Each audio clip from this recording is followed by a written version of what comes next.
Hello everybody and welcome to our first class on the parliamentary tradition in Ireland during the 19th century. Now in today's class we're going to be taking a look at O'Connell and his fight for emancipation, and we're going to be starting today's class as we always do with our learning outcomes. So by the end of today's class you should all know what the Catholic emancipation was.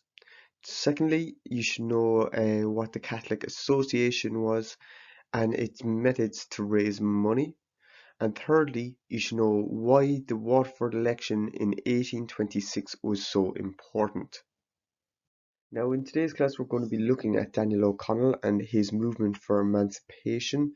But before we do so, I want us to take a bit of a trip back memory lane to see what the climate was in Ireland, what was happening in Ireland at the time politically and in the government, just so that we're all on the same page of who is in control of Ireland. Now, as you'll remember at the end of our chapter on the 1798 rebellion, the English government enacted the Act of Union of 1801. Now, this was despite attempts from men such as Henry Grattan to get rid of the Act of Union and not to let it pass. But this basically took the Irish government from College Green in Dublin and brought all the powers across to Westminster Abbey. Now, this, as we said, it changed the English flag, but it also changed how politics was done in Ireland.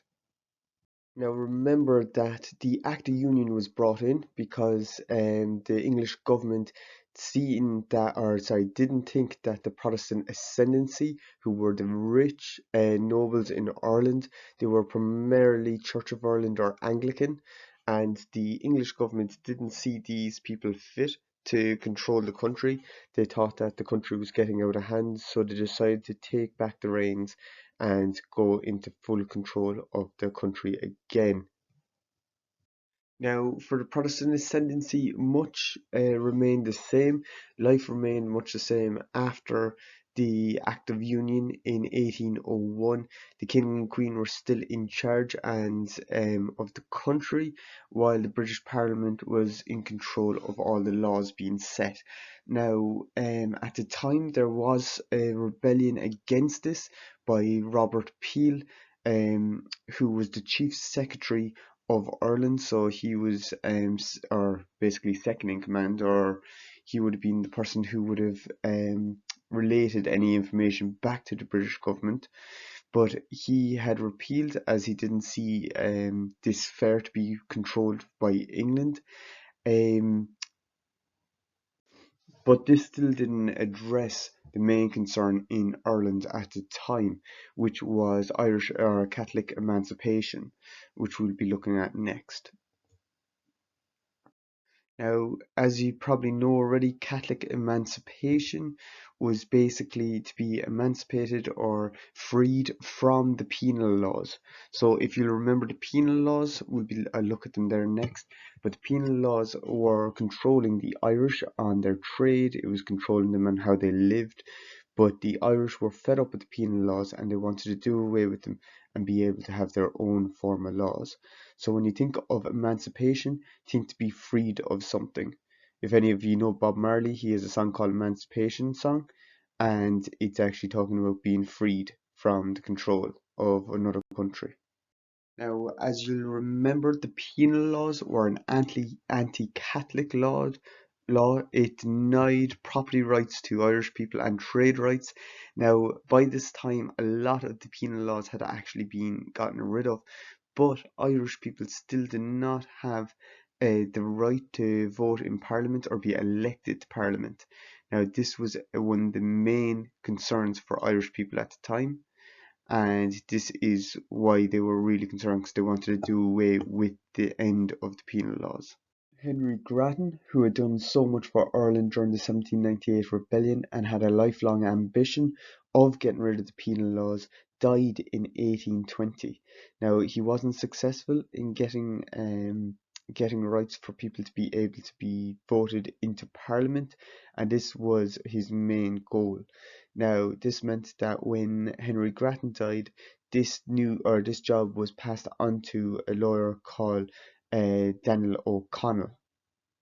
Now, in 1823, O'Connell, who was a Catholic himself, had made one last push to actually do away with these penal laws. He had set up the Catholic Association to unite all the different groups that were seeking emancipation into one organisation to push back against the English government. Now, O'Connell had a very clear agenda and a very clear view of how they were going to go about seeking emancipation.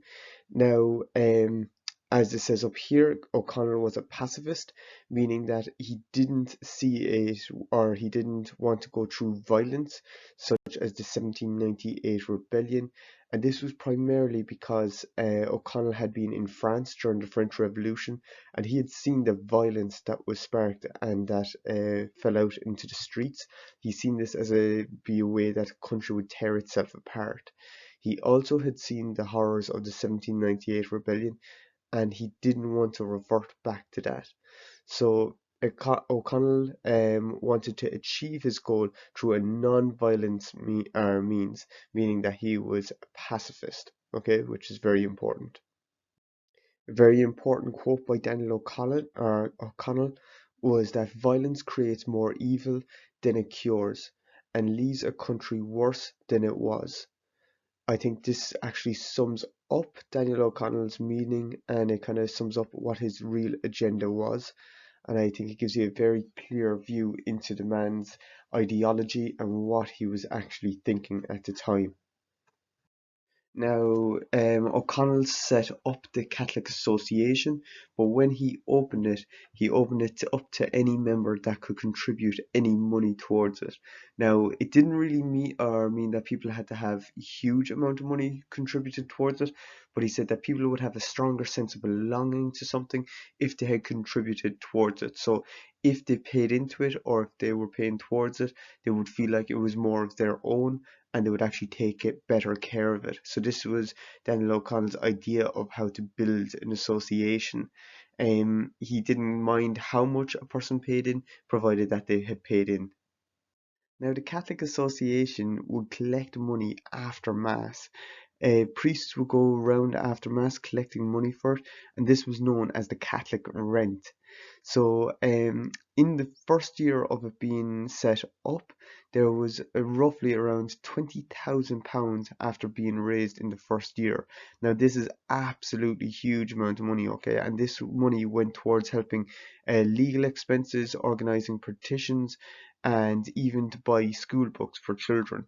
So the money was going back into the community, and people could see the benefits of it. So the British responded to this as they found out about this Catholic rent, and they were horrified to see that this association was connected to the Catholic Church. In 1825, they banned the Catholic Association, but they also banned the Orange Order, so it didn't seem biased. Now, as you remember, the Orange Order was a British movement.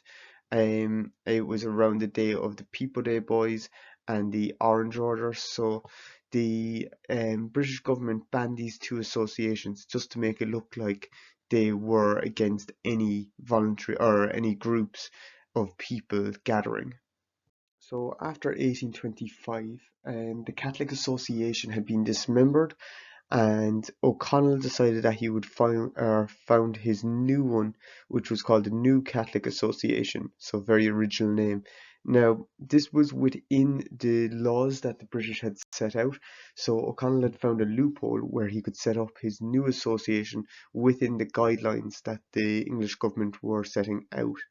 Now, they also decided to try and get support for a Catholic emancipation elected.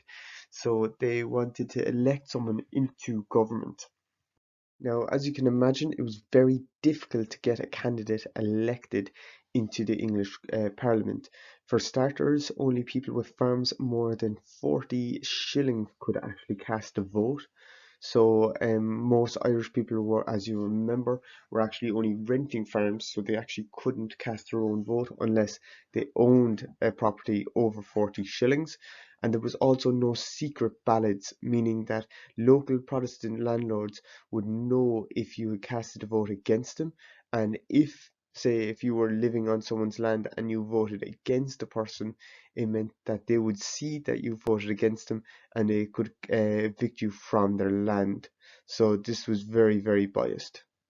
However, with the help of O'Connell, Henry Villiers Stewart was elected as a pro-emancipation candidate and won his election in Waterford against a huge landlord at the time. Um, Other pro-emancipation candidates won in Monaghan, Louth and Westmeath. This led to a lot of tenant farmers being kicked out and evicted out of their land. But because of all the money that was being raised by O'Connell, O'Connell set out to help these people to rent other lands using the funds that was saved up from the Catholic Emancipation. Sorry, the Catholic Association. This was a huge victory for O'Connell, and it basically reinforced his statement that things could be done in Ireland without violence. So this was some of the first steps moved towards a victory in Ireland.